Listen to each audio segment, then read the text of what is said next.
annoncé ngir wàññi limug l'accident yi waaye ba léegi furaas. mais tu as parfaitement raison Mbaye mais bii nii sax nguur gi tabar est-ce que def nañ ci ay mesures. yaakaaruma est-ce que jël nañ ci ay mesures de. jotaguñ ko. waaw parce peut-être que pneu usé yi ñu doon fi doon wax ak la gëj quoi avec Macky Sall bu mu nekkee benn accident bu amoon diggante Kaffrine après ba accident bu amoon Louga foofu la ñu jëloon une panoplie de mesures mu nekk ñaari fukki mesures ak ñett. 23 yoo xam ne voilà daanaka est-ce que du ñaar ba ñett rek lañ ci. peut-être application yi moo def application bi mooy problème mais Mbaye lu am ba des mooy tali bi accident yi moom métti na. par exemple boo xoolee 2024 rek yenn statistiques yi ça parle de 5200 accidents plus de 700 morts. juróom-ñaari téeméeri nit ñu ñàkk seeni bakkan ci tali bi loolu c'est trop. y a des maladies yoo xam ne ay feebar yoo xam ne defuñu réewuñu comme accident yi. par exemple ay palu ak yeneen feebar yi léegi amatul daanaka lu muy ci faat ci doomu aadama bariwul mais accident yi léegi mooy nekk la problématique fii ci Sénégal te loolu nag vraiment man je pense que il est temps que état bi tamit jël ses responsabilités par rapport à ces accidents parce que facteur bu ñetti facteur lañ la wax premier bi ci oto bi deuxième bi ci nit ki man pour man facteur principal accident yi xam nga ban la nit ki la d'abord c'est la personne d'abord parce que oto bi fu mu gaaree tant que déplacé wuñ ko du déplacé du def accident bu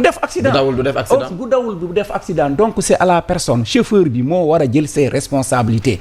buy daw ci tali bi mu dawee ndànk mu xam ne nii dafa yeb ay bakkanu doomu aadama bu dee yow sax bëggoo sa bakkan mais ñi nga yeb sax au moins respecté leen nga respecté leen ngay daw ndànk ba nga egg à destination nga wàccee leen bu dee yow da ngaa bëgg a xaru ci tali bi nga jël oto bi di daw comme ni nga neexee mais lu am ci tali bi Mbaye parfois Dakar sax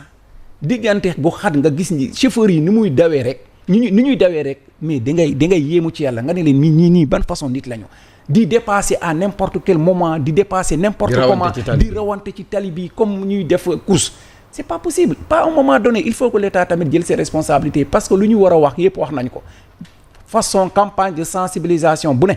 def nañ ko Mbaye fii chaque jour ñu def des campagnes de sensibilisation ñu nekk sur le terrain di yee askan wi mais ba léegi ça ne change pas à un moment donné nag il faut que l'État jël ses responsabilités et di sanctionner parce que syndicalistes yi wax nañu ba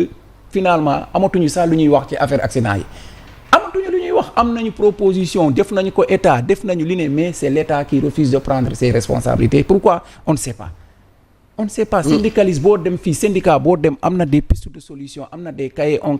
une charte boo xam ne ci affaire accident yi jox na ko état mais on n'applique rien ñoom ñëpp daje nañu def nañu jox nañu état mais on n'applique rien pourquoi et les gens continuent de souffrir nañ ci bàyyi xel ñaata nit 700 morts en 2024 loolu boo ko doon xayma ci yàqu-yàqu yi ñaata milliards la c'est des centaines de milliards ñaata nit ñoo fa jëlee ay handicap pour toute la vie pour toute leur vie bari na kon léegi il est temps vraiment ku ñu nekk ci tali bi d'abord nañu ressaisir wu ñu am comportement responsable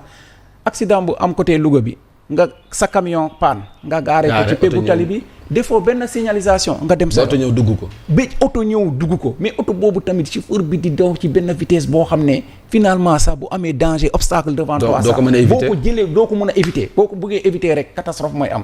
ñoom tamit nañ jël seen responsabilité. lu am solo nañ ci bàyyi xel bu baax responsabilité tout le monde. mu ngoog ñii tamit dañu bëgg a nguur gi jël ay responsabilités am mujj ñi ñu dàq seen i liggéey en tout cas ñu ngi ci ay jafe-jafe nee nañ nag Diomaye ak Sonko wax fa dëgg neex yàlla dañu salfaañe seen ak seen ak yelleef en tout cas ci nguur gi lañ leen dàqee si seen uppa liggéey looloo sabab ñu ne ay rassemblement daañ ko amal fan yi ñu dëgmal te duñ ci wéet daañ ci àndaax les forces vives de la nation Boubacar Diallo mooy seen coordonnateur ñu teewlu ay kàddoom. depuis bi Sonko ak Diomaye ñi ngi yegg si nguur gi gis ngeen ñi si ay bërëb yu bëri dàq nañ fa ay nit donc ñu ngi koy doon xayma si 30 633 ci loolu nag ñun commencé woon nañ ay plan d'action di manifester wu et tout mais bàyyi ñu woon wàllum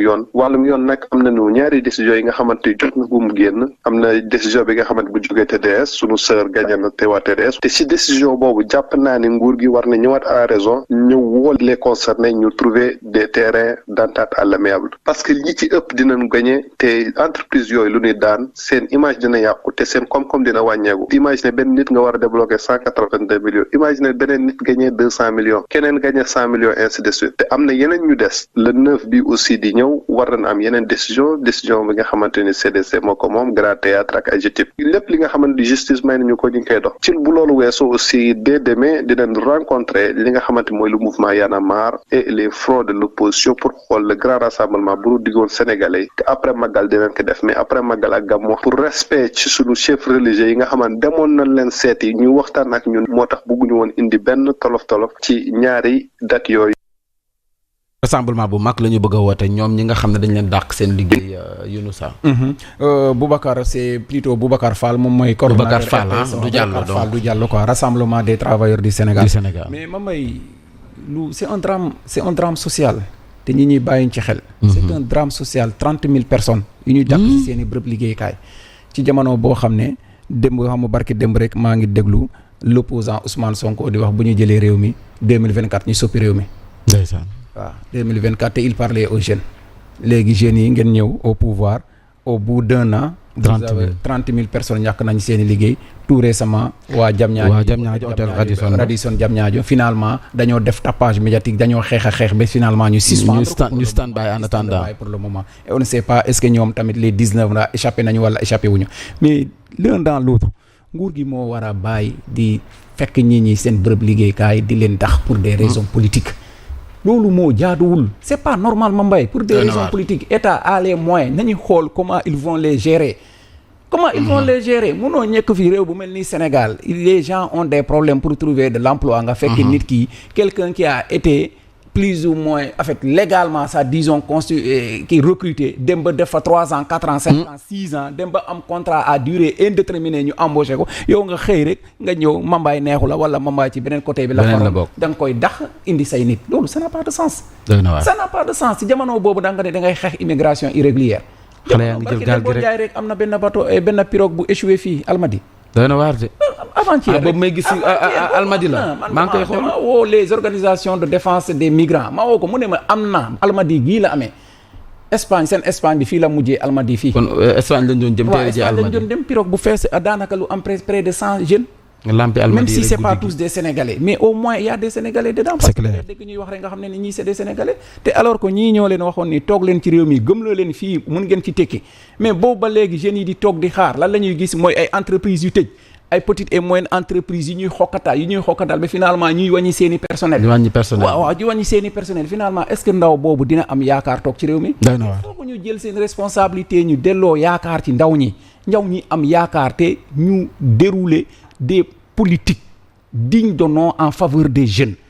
ñu bàyyi wax ji parce que y a trop de théorie et moins de pratique il faut que ñu def pratique les secteurs porteurs d'emploi sont là le BTP est là l'agriculture est là la pêche est là ak yeneen sans compter les technologies de l'information et de la communication nañ ci investir ñu utal ndaw ñi xëy ñu gazer fa les jeunes ñaata jeunes ñoo nekk ci tali yi avec les Jakarta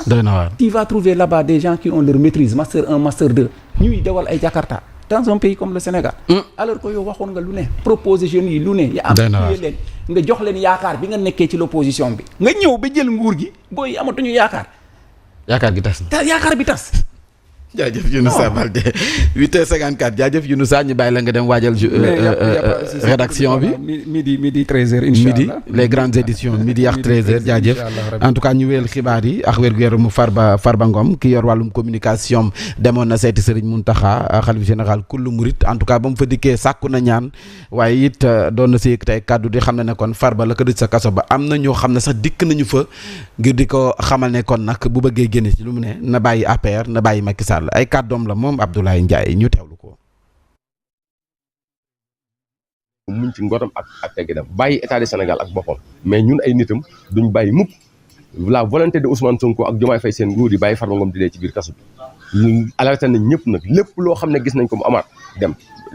juge bi nga xam ne nag mooy dossier di jara na xam ne bi muy jàng bàyyi Ousmane Sonko faylu ko yaay Ousmane Sonko faylu am na ay juge yu fi jaar Sénégal histoire di leen bind ñoom war nañoo boole seen bopp ci juge yi nga xam ne sax Farba Ngom dawul daayu nañ ko bàyyi mu dem faju ji bu wéree lu yoon di dogalaat ci kaw mu dogalaat ci kawam ki nga war a jox convocation mu jël jóge Matam ñëw jël si ko wuy si la ne bu kenn manifester bu kenn yàq dara nañ topp droit xanaa kooku lim deful lool sax war naa tax bu feebaree nga bàyyi ko mu dem faju ji mais bu Farba Ngom faatu woon sax Ousmane Sonko il n'a jamais gagné la région de Matam parce que am na loo xam ne nag dinaa ko wax ñetti délégation ñëw na seet si Farba Ngom benn bi bàyyil Macky Sall beneen bi bàyyil Macky Sall mu ne duma ko bàyyi beneen bi ñu ne ko créer mouvement soo créer mouvement génn APR yow rek la Macky Sall misé waat pour gagner waat pouvoir bi 2029 bu dee loolu amul nag nañ xaar tuuti di ngeen gis caméra de surveillance yi jël ñooñu dama ne li xew biir Rebeuss laa wax man mii rek bi may génn proposé nañu une marché 4 milliards 250 millions pour su ma génnee ma bañ a demati ci benn plateau di défendre la principe sénégalais yi may défendre Rebeuss bëri na lu fa xew dinañ ci ñëw parce que dinañ génn Khadim génn ñëpp génn ñu dajaloo def conférence de presse Assane Diouf boo gisee génn lu def ko Bassirou Fafana def conférence de presse dañ doon xaar gars yi génn ñu wax parce que jàpp nit ba pare ne yow da nga koy toppee alalu réew mi ñëw naan ko bàyyil Macky Sall. leneen lu soxal bi la jotaay xibaar wàllum koom lay doon ñu def ak taxaw seetlu Sénégal wàllum dépense yi ñuy dugal ci jéggaani ceeb gi sa biti réew en tout cas lu mu ci manti doon ak yokkute lañ ci gis ci premier trimestre 2023 900 000 tonnes la ñu wax ab yokkute la bu 46,6% en tout cas rapport boobee mi ngi soxal période 2024 bi bu sukkandikoo ci ay données yu nga xam ne ña ko compilé moo di Sika Finance fare ci